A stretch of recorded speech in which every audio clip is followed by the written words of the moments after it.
आग्रा जिल्ह्यातील अचनेरा परिसरातून नात्याच्या मर्यादांना काळीमा फासणारी एक धक्कादायक घटना समोर आली.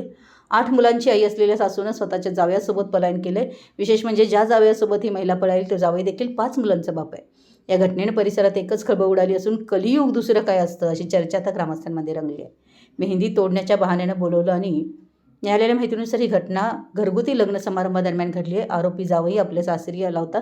दुपारच्या वेळी त्याने सासूला घरामागच्या शेतात मेहंदी तोडण्याच्या बहाण्याने बोलवलं. बराच वेळ झाला तरी दोघेही परतले नाहीत. पण संशयावरून कुटुंबातील काही सदस्य तिथे पोहोचले. तिथे त्यांना सासू जावई आक्षेपार्ह स्थितीत दिसल्याचा आरोप आहे. घरच्यांनी रंगेहात पकडल्यानंतर गोंधळ सुरू झाला. त्याच गडबडीचा फायदा घेत जावयानं सासूला दुचाकीवर बसवलं आणि तिथून रफूचक्कर झाला. 12 वर्षापूर्वीही केला होता असाच प्रताप. ही या सासू जावयाची पहिलीच वेळ नाही तर ही प्रेम कहाणी तब्बल 12 वर्ष जुनी असल्याचं समोर आलंय. या कुटुंबातील 2 सख्ख्या भावांची लग्न 2 सख्ख्या बहिणींशी झाली होती. लग्नानंतर अवघ्या 3 वर्षातच थोरला जावई आणि सासू यांच्यात जवळीक वाढली. 12 वर्षापूर्वीही दोघे घर सोडून पळाले होते. त्यावेळी दिल्लीतील एका कंपनीतून त्यांना शोधून आणण्यात आलं होतं.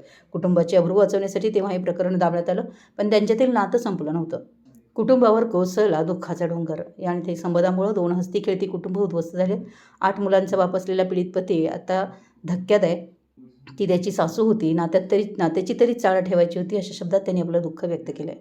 दुसरीकडे 5 मुलांची आई असलेल्या आरोपीच्या पत्नीची ही अवस्था अत्यंत बिकट झाली आहे. स्वतःची आईच नवऱ्याला घेऊन पळाल्यानं तिच्यावर दुहेरी आघात झाला आहे. पीडित पतीनं या प्रकरणी आपल्या जावयाविरोधात पोलीस ठाण्यात तक्रार दाखल केली आहे. जावयानं पत्नीला फूस लावून पळवून नेल्याचा आरोप त्यानं अर्जात केला आहे. पोलीस ठाणे प्रभारी छोटेलाल यांनी सांगितलं की सासू आणि जावई बेपत्ता झाल्याची माहिती मिळाली असून त्यांचा शोध घेण्यासाठी पथकं रवाना करण्यात आली आहेत.